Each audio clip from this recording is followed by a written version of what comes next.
like look for another example explaining it, then you can see. But for number one, let's try to, I'm just going to explain it like pretending that we don't have all this theory background. And so here's what I'm going to do. So we have a coin that's 60% of the time comes up heads. We toss it 5 times. We want to get exactly 3 heads and 2 tails. Okay?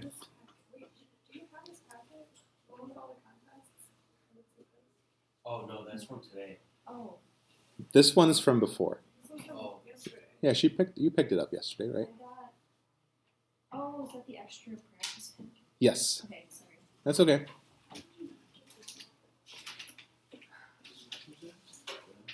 Juniors and seniors are here. Freshmen and sophomores are next door. You're junior, right? Yes, so your practice is right there. Okay. So, for this one, I'm just going to write down one way that you can succeed. And the easiest way to succeed, just kind of writing out a scenario, would be getting heads, heads, heads, and then tails, tails. Sorry about that, yes.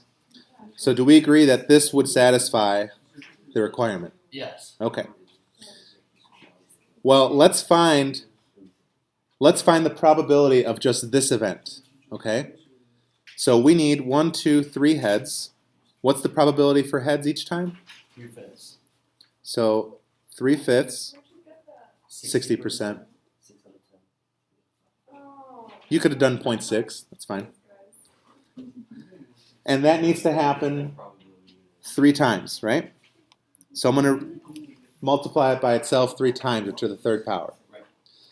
Twice, I want tails, and according to this needs to be 2/5, and that must happen twice. So do you guys see where these fractions are coming from? Yeah. Okay. Now this probability, if you figure this out, that's for this scenario specifically. This is just one way that I could succeed, right? If you imagine just for a moment, you could put heads, heads, tails, heads, tails, like this would be another scenario, right? Is that like you do like NCR? Yes. And so what you would do is say 5, choose 3. So this number right here, this represents the number of ways to succeed. This is something we call the binomial distribution. So we can look this up later, but anytime you have like you want to have something happen more than once, like you want to succeed twice or 3 times or 5 times or whatever, that's always the binomial distribution question, and it's usually set up the same way. Okay? I have a question. Yes.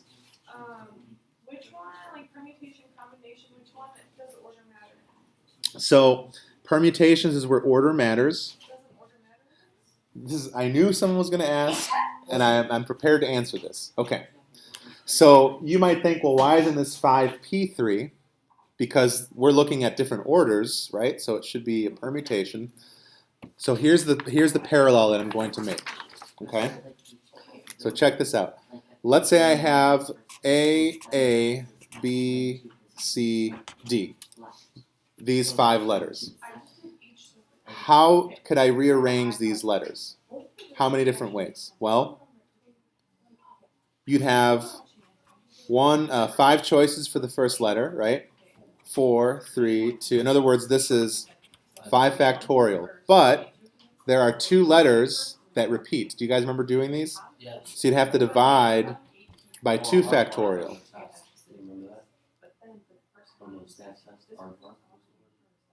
Like what that one, but Was there a test? Was there a test today? yes, we had tests. Okay. Oh no. It probably didn't do as bad as you thought. Yeah, you said you're burning it pretty solid. Okay, so anyway, are we okay with what I'm doing so far here? 5 factorial ways to rearrange these 5 letters, right? We're dividing by 2 factorial because there are 2 letters here that repeat. Okay? Well, when you do, so look at the scenario we had. Heads, heads, heads, tails, tails, right? it's kind of the same scenario. All you're really doing is shuffling these around. So it would be 5 factorial divided by repetitions, 3 factorial, repetitions here, 2 factorial. Does that make sense? This is actually the formula for 5 choose 3. And the reason that we reduce this to a combination is because of the repetitions. It ends up simplifying to this. So for the binomial distribution questions, even though, yeah, we're really looking at different orders, it ends up being simplified to just a simple combination. I know it's kind of confusing to think about. So the best I can do is just remember when you're doing a probability where you're succeeding X amount of times, right? You're always going to have a coefficient here that's a combination.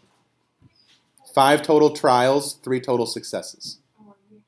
Have you guys done this in stats yet? It's coming. So you'll be ahead of the game. Oh, yeah. It'll come. Maybe not.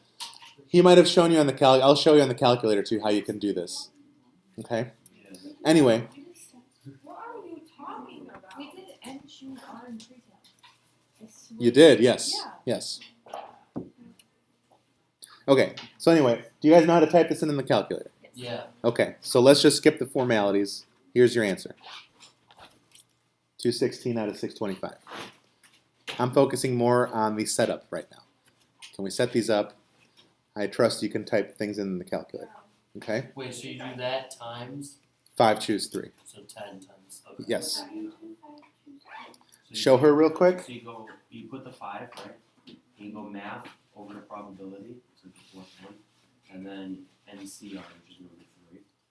Mr. And G, then you you type not 3. remember what a diana is?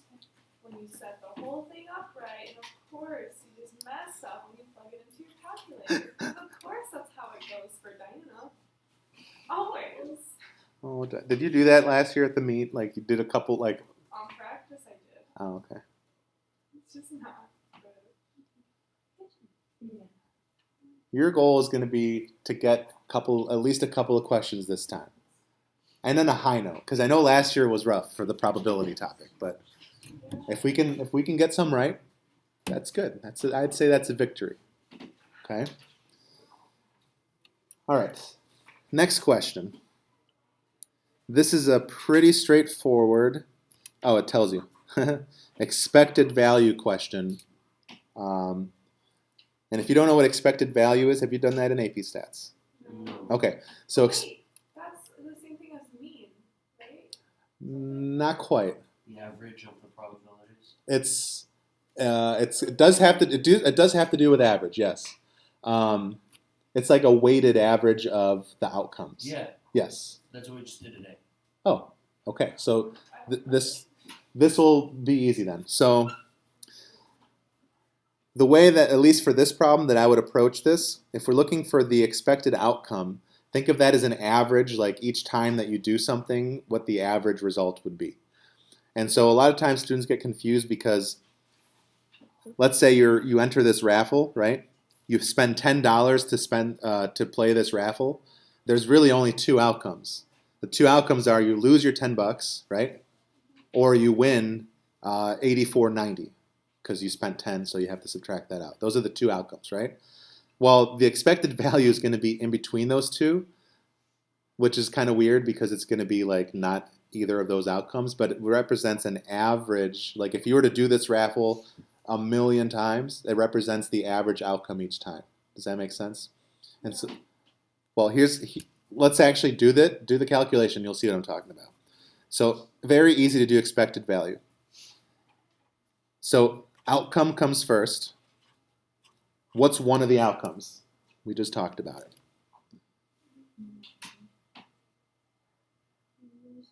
You lose $10. So we put -10 as our outcome. And now attached to that would be the probability of that happening. So how often would you lose $10 in this raffle?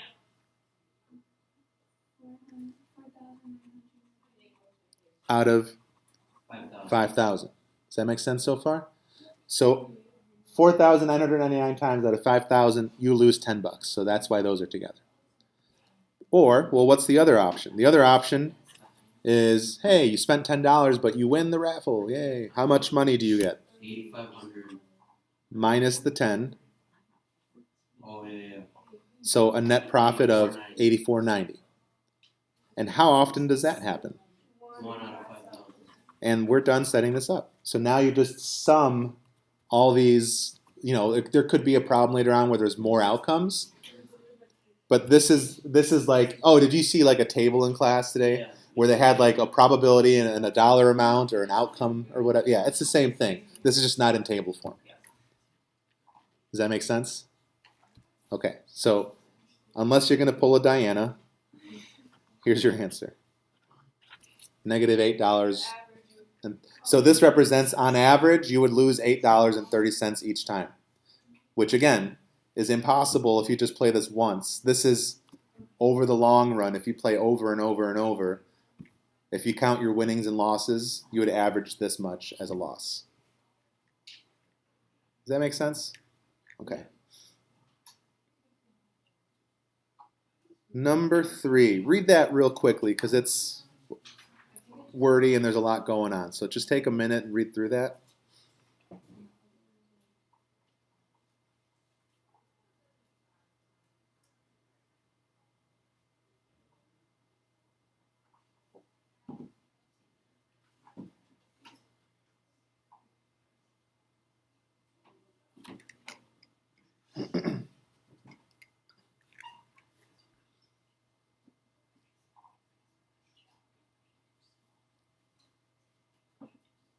Isn't the complement of at least none?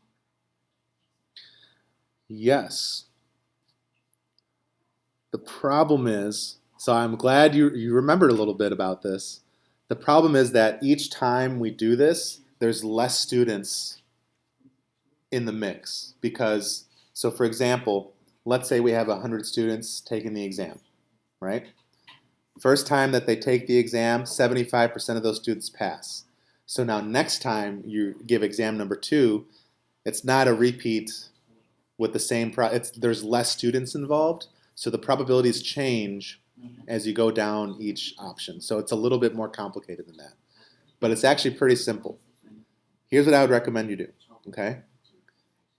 Make a table and just create, and this works a lot of the time for problems like this, just create a scenario. Even if it doesn't make sense, the answer will be correct. And so here's what I did. Let's take that 100 example. Let's say there's 100 students total in class, okay? So 100 to start. And let's just do a little table. So let's say we have exam A, exam B, exam C. And let's say first column is pass, second column is fail. Can you guys read that? I know it's a little messy. So if 100 students take the first exam, how many passed it? How many failed it? 75 passed, 25 failed. Okay. And we're just going to fill this out. So now, how many people are taking exam B? 25. 25. So now let's read.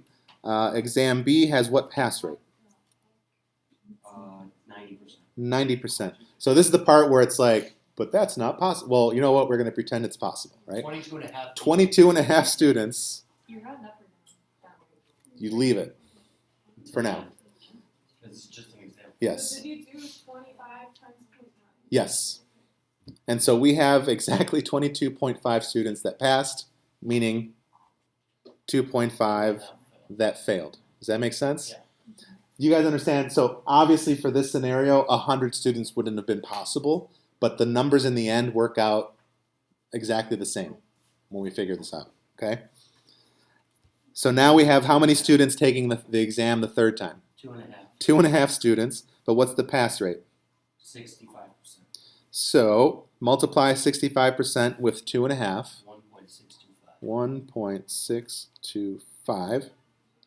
And now how many fail then? That's 0.875. 875. Okay. So there is my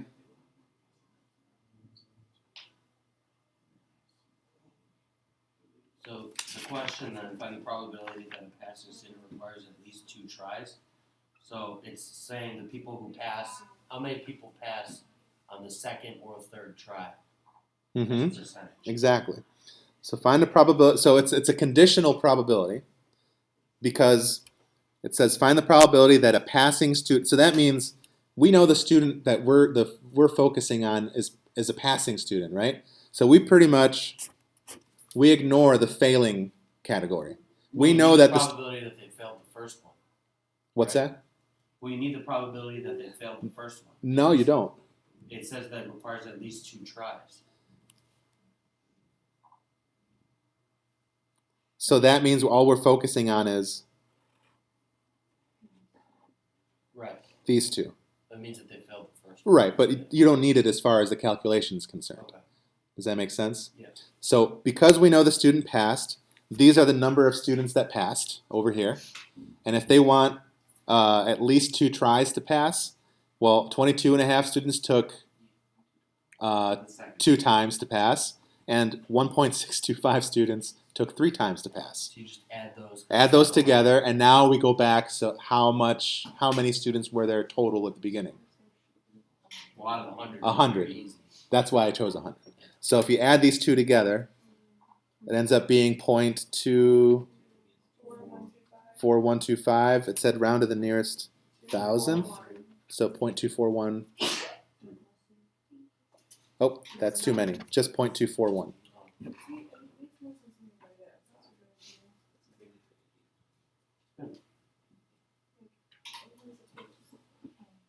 Does this make sense? Yeah, I just need to write it out as like probability and then parentheses of at least 2 tries given they pass. Like I need to write that out. And that's fine. You could do that. And you're saying probability at least 2 And then the line- given Yeah, passed. like I can do it algebraically. Right. And if you know how to do, that's fine. You'll get that number no matter how many you start with. Exactly. But you can't round along the way. So I know it's impossible to have 22 and a half students, but I think the solutions actually chose the number 4,000 to start with because 4,000 ends up working where you actually have whole numbers each time. But again, you could have started with one student and just worked with all those decimals. You still get the same answer. Okay. Problem number 4. If you haven't read it yet, let's take some time and read it real quick.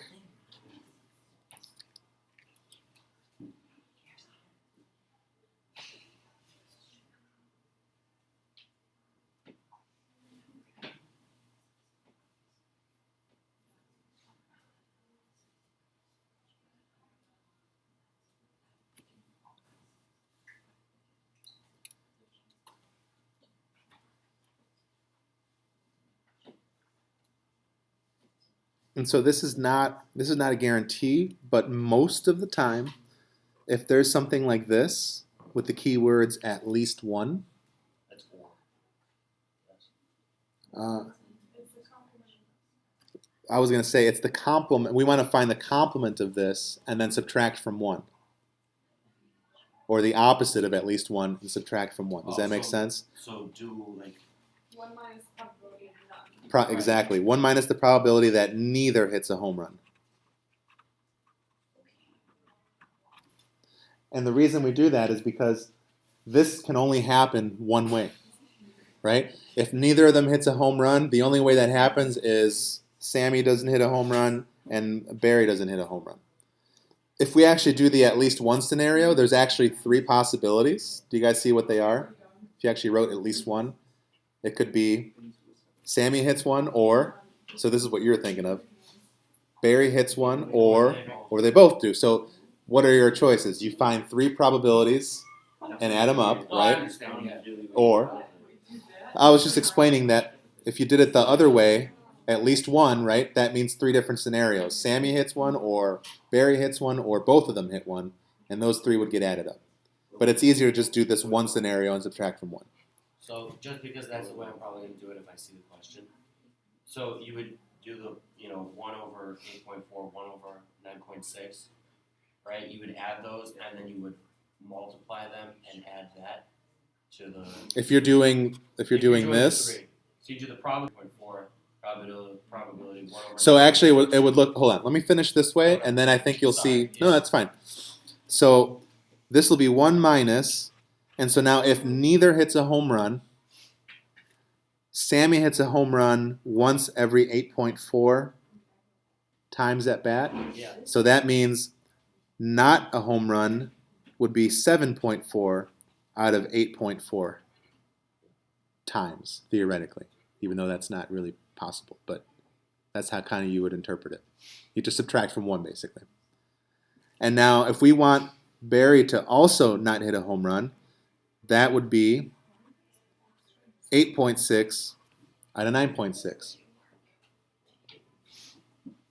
Does that make sense? And if you do that,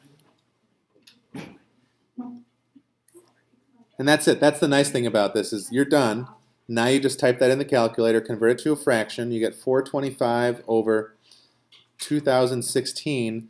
But the key here is that you're looking for odds, not probability. So we'd need the probability, but we want to find the odds that this happens, right? So a ratio. So we want a ratio. There's a difference? There is. Let me ask you a question, because Ratio of the two my points, my human endeavors class had a hard time with this, but maybe you guys won't. If I flip a coin, what are the odds that it's heads? 1 to 1. Because each outcome is equally likely, Right. right? What's Well, the because pro- they add to the total of 2. Yes, There's 1 out of 2 and 1 out of 2. right, So for exactly, this, it'd be 425 to whatever 2016 minus 425. exactly, which is 1591. In other words, Where did you get 1591? 2016 minus 425. Because for a ratio, it's each part of the whole, which is 2016. here's how I explained it. So anytime they ask you what are the odds that this happens, right? Think, okay, well, how many times does it happen? It happens 425 times out of this total. Well, how many times does it not happen? Because that's what odds are. It's ratio of successes to ratio. Let me backtrack. It's ratio of successes to failures. Successes to failures. And so if this is the total, does that make sense now? Then the failures would just be the difference between the total and the number of But successes. it says if your answers are reduced to fractions. Is that Oh, perfect. So then we just make it a fraction. And yes, on math team they would have counted that wrong if you wrote 425 to 1591. You could just say that your pencil broke and there was a gap between your line. I'm filing an appeal. There's a line there. That's not a colon. Has anyone at Wheeling ever filed an appeal? Yes. Oh yeah. Really? Yes. Were we right? Who was it? This is, I don't remember. This was a long time ago at regionals. Or no, was it regionals or state? One or the other. And there was like an error. Like we got the answers back and it wasn't right or whatever. So someone submitted a, here's what I did. Here's what we think it should be. Yeah, but in that case, doesn't everybody file an appeal? A lot of times, yeah. But, you want to be the first one, right? So we were actually the first team to do it one time because What did we get for it? we didn't get anything except You get the points back. it was just a headache for the graders because then since we filed it so early, they went back and regraded that problem for everybody, which took some time. But it gave us our points back. So, all right. Did you win then? No, we didn't win, but it's okay. All right, read number 5.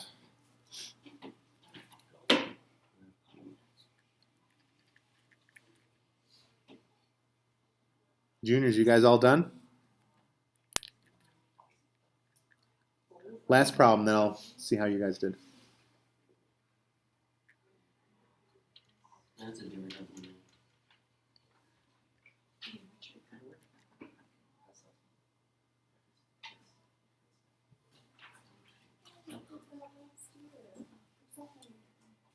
I hate these problems because you imagine some judge going up and saying, oh, yes, 121.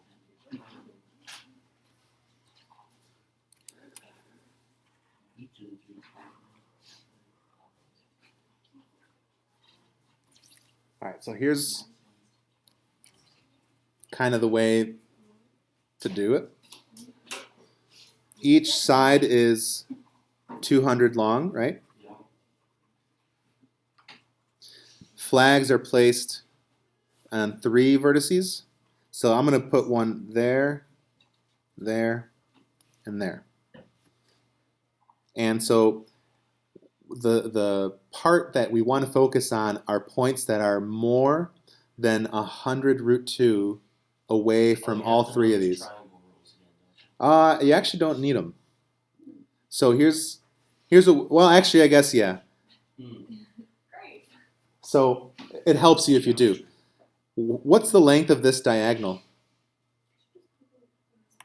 If this is 200 and that's 200, this is 200 root 2, which means that 100 root 2 away lands you right in the center of the square. Does that make sense? And so if you started drawing in these circles, here's one of them. Here's another one. And now I'm not going to overcomplicate it because the third one would be, Why are we drawing circles? Because he has to land at least 102 root. Oh, radius. Okay. right. And so there's technically a third one over here, right? Does that make sense? But it doesn't matter, it's just that small Yeah, segment. because this part, we don't want to include this part anyway, because that's, so this is what we're trying to find, is this area out here. This little section is the one section that is more than 100 root 2 away from this one, that one, and then this point. So this is the section that we're trying to find, the area of that. Okay? Can you repeat what you just This sounds like a lot of work for a skydiver. um, Skydivers. okay, so again, we're trying to land somewhere that is 100 root 2 away from these 3 spots, right? And so this circle indicates everywhere that is 100 root 2 away. If I go out here, that's more than 100 root 2 away. Does that make sense? Yeah. If I do that over here, same idea. So now it's narrowed down to just these 2 sections. If I do the third circle here, bless you, we want to focus on outside of that circle. So this is the area that we need to find. And so the easiest way to do that, so this is your success area. How big of a, what percentage or what ratio of a circle is this right here? This is a quarter circle. This is another quarter circle, poorly drawn. Pi r squared. Okay, so if I find the area of the whole figure Endo, and then subtract the half circle, that gives us these 2 areas. Does that make sense? Why isn't it just? Why isn't it just this? Why isn't it just 3/4 of the area of the circle? Is it over that? Hold on, can you sort of how you? So the whole arc, right, is 1/4 of a circle. Yeah. So yeah, this is a quarter of a circle. This is a quarter of a circle, same circle. So together we have these 2 as a half circle.